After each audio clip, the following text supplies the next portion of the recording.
Whatever happened to the Keion's church prophecy? And it is quite possible, if we continue to do what we're doing and you keep staying faithful in your giving, we will be able to build that building without spending a dollar out of our bank account.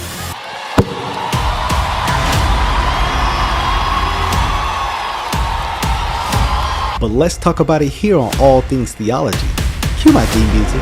All things theology, all things theology. We chop it up properly, without an apology. Gotta get that doxology to God, hallowed be, cause this is how we do it at All Things Theology. Yo, grace and peace, and welcome back to another episode of All Things Theology, where this is your host, K-Dub. Today, I want to talk about one of your favorites here on the show, that is Keion Henderson. A lot of you guys have been asking, what is up with the new church building, the renovation that's supposed to be going on? He promised in April that in 4 months it would happen. And matter of fact, that in 2 weeks he would get $4.4 million. And in 4 months, the church will be rebuilt and back and restored, kind of like some Noah's Ark. Well, I'm going to play some clips of literally him saying this just so it's not me accusing him of that. But let's check it out. July 8th, we had our first conversation with the insurance company this week.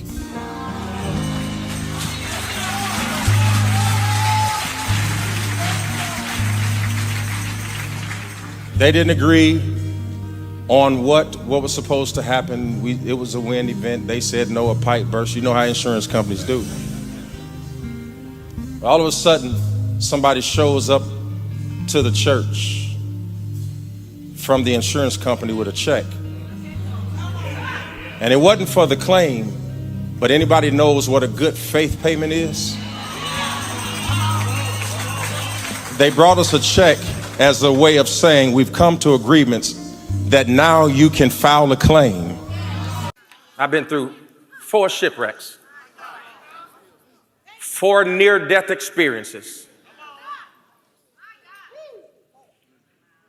4 if it had not been for the Lord on my side testimonies.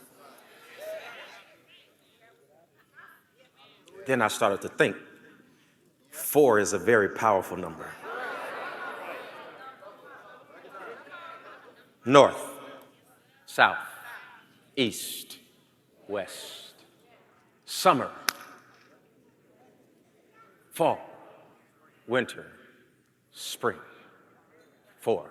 4 is a powerful number.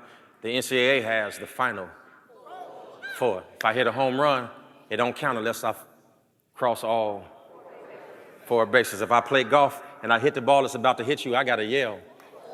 4 is a very powerful number. 4. He's been through 4 shipwrecks. The cello, the ukulele, the double bass, the violin, they all have 4 strings. 4 is a very powerful number. If you know music, Clementine has 4 beats. 4 is a very powerful number. And when I saw that he had been through 4 shipwrecks, it's the reason I picked the message, because I almost lost my mind because I wasn't smart enough to know what God was doing. Somebody say rhema word. See, every once in a while, God will drop something in your spirit that your intelligence can't pick up. 4 is a very powerful number. Now, I got proof. You can go back and run the tape. I stood right here last Sunday with no evidence. A rhema word came out of my mouth. Didn't plan it. God said, tell the people that by Thanksgiving, we'll have everything we need. Raise your hand if you heard me say that last week. Then I got to thinking, August, September. I'm not that smart, but I think the next one is October. And then there's one more. And what month is Thanksgiving in? Touch your neighbor and tell him in the next 4 months, God is about to fix everything that's been broken.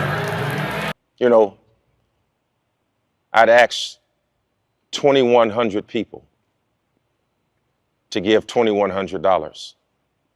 And the newspaper did the math, and they said Pastor Henderson asked his 20,000 members for $4.4 million. Let me even make sure that that's what it equals, because I hadn't even done the math yet. Yeah, it's 4.4. But of you who are watching me right now, if you will give $21 3 times, because we're going to do it in 3 weeks. We don't have 2 years to wait. I've got 20,000 sheep who are scattered across this city saying, Pastor, what are we going to do? I tell you what we're going to do. Between now and Thanksgiving, I hear God saying Thanksgiving. Between now and Thanksgiving, everything that we need will be in the storehouse. For those of y'all who have the $2,100, please meet me and the several other people who said, Pastor, I'm going to sow that $2,100. Please meet us so that we can continue to get those 250 K-5 through 5th graders back into school, because right now our school is even shut down. God says, I'm about to make you a power player. Oh, man. And you don't even see it coming. And you can't even tell right now. You think I'm talking about everybody else except for you. God says you don't have to be powerful for me to make you powerful. It's not in you right now because I'm still putting the ingredients in the bread so that when I put the heat on it, it'll rise. Somebody shout 4 months. I'm telling you what the Lord told me. I sent this to one of my friends today. I told him, I said, God told me to tell you something around the number 4. He screenshot and sent me that he had saw 444 on the phone at the time that I sent it to him. He says, I've been seeing it on the clock because I'm telling you right now, I know what the Lord told me. 4 months. I want you to pay attention to the number 4 in your life. It means something to somebody in this room today. And by faith, I want you to understand that by the time we get to November, everything that you have been through will begin to make sense. You may have to cry. You may have to wonder. You may have to be in the wilderness. But in 4 months, God is going to show himself. And because you've helped us to get here, I'm going to call on you to help us to get there. I need you to help us in rebuilding. You know, we were getting ready to do this in October anyway. And those of you all who've watched me, you've heard me say that it was time for us to expand our sanctuary. We were turning 600 to 700 people away every week. The parking was abysmal, but we made it. I told our church that we were going to start over. And yet again, I believe God said, Keion, your faith was too small. So let me blow the building down so you can build what I put in your heart. I want to increase the size of our sanctuary by 2. I want to double the size of it so that no one who has an opportunity to get in is turned away because we don't have a seat. We can't wait on the insurance company to do that. I need you from around the world. If I've ever preached a message that has touched your spirit, if I've ever spoken into your life and you started the company that you were not going to start had I not pushed you in faith, if you were thinking about ending your own life, but somehow God gave me a word that made you fight to live another day, I need you. I won't pretend like I can do this by myself. We cannot build and we cannot raise money for 3 years and then build another 2 years and have all of these people displaced. God gave me a vision and he said we can do it in 21 days. I'm asking 2,100 people to give $2,100 in the next 21 days. And what we're calling it is out of the harbor. You see, a ship is safe in the harbor, but that's not what it was designed for.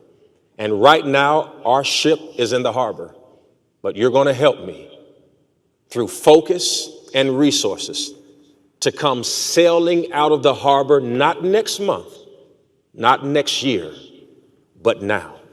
It would be easy to retreat and recreate the same space that we had. But we are far too bold for that, far too fearless to accept yesterday. All right, so you heard all that there. Well, on January 1st, New Year's service, he announced to the church about some plans for the church. And I want to take a look in that and compare them in contrast to some things he's already said. Matter of fact, some things he already prophesied. And we're going to see, hey, what gives, right? Are they a match? Are they different? Let's talk about it. Let's get at it. January. Finally, I have quite the surprise for you. Over the last several months, I've often spoken about the plans for the North Campus. Well, yeah, but he's been quiet the last several months. He was very loud, during April in the summer. Because, let me actually be comprehensive. He claimed in April, when the hurricane knocked out the church and all the water got flooded in the church, that in 4 months from April, the church will be back rebuilt. It'll be like a restoration of Israel. That's literally what he said. Well, 4 months go by, and this joker is quieter than a church mouse, right? He really didn't say nothing until after August. He didn't say anything, but I guess they're getting closer to the plan. So now he's a little more vocal. Let's hear. It has been a daunting task. It has been the hardest thing I've ever had to do as a leader in my life. Navigating the winding paths of people who have special interests and making sure that I kept your interests at the forefront. Despite the arduous process, I knew that God was shifting us in this specific direction for a specific reason. And with my trust and our collective trust in God and the support from you, I knew we would arrive at an incredible destination. So tonight, we sit at the first milestone. Tonight, you are the first to see the official renderings of our new North Campus. Now, I want you to hear what he just said. We're at our first milestone. By the way, the prophetic claim was that it would happen in 4 months. I mean, you hear the four, golf 4, right? Right. The claim was that it would happen in 4 months prophetically. Now, then you got to it. This is what happens when it actually doesn't come to pass. With these false prophets, they got to adjust the prophecy, right? Well, subjectively for, right? This is what I call as long as it happens prophecy. Well, as long as it happens, we don't have to care about the specifics, right? Everybody makes mistakes. This is the all that kind of stuff, right? Miley Cyrus prophecy. Everybody makes mistakes, right? Well, let's hear some more, right? This is the first stepping stone is here. Let's hear what that is.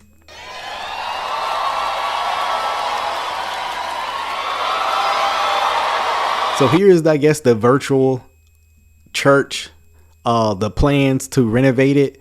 But we're going to see something interesting he says later. But hey, it looks nice, right? Very well put. Whoever designed this did a great job. The church looks amazing, beautiful, right? I'll give you all your accolades and flowers, right? Let's see what else he has to say. Are y'all ready? Let's bring it up. Bring it up again.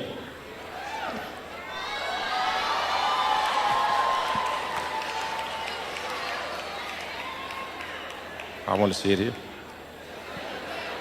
See what direction I'm looking in?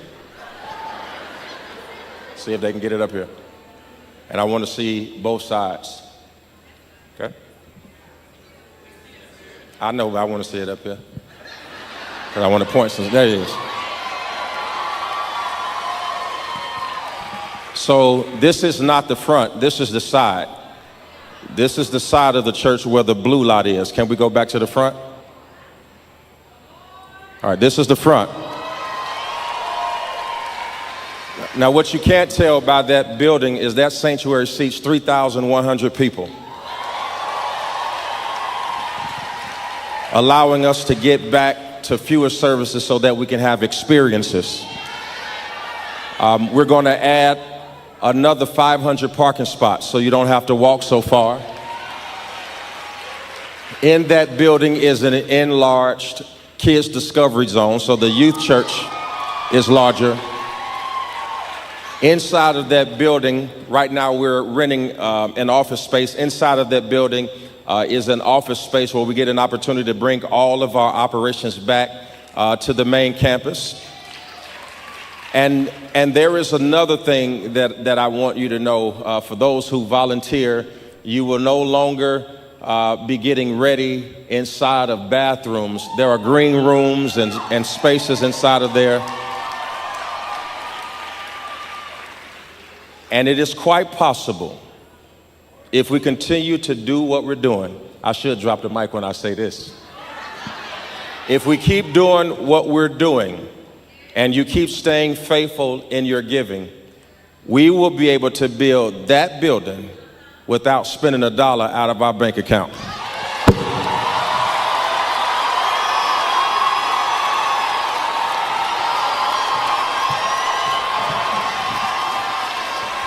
Good night, folks. That's it. I mean, he drops the mic like he said something profound. They don't realize that he was saying the church they're gonna get that he wants is actually gonna come from them. Now I know some of y'all be like, "Why Shawnee ain't bitch? She got all the millions, right?" But again, what happened to the 4 million? What happened to this actually happening in 4 months?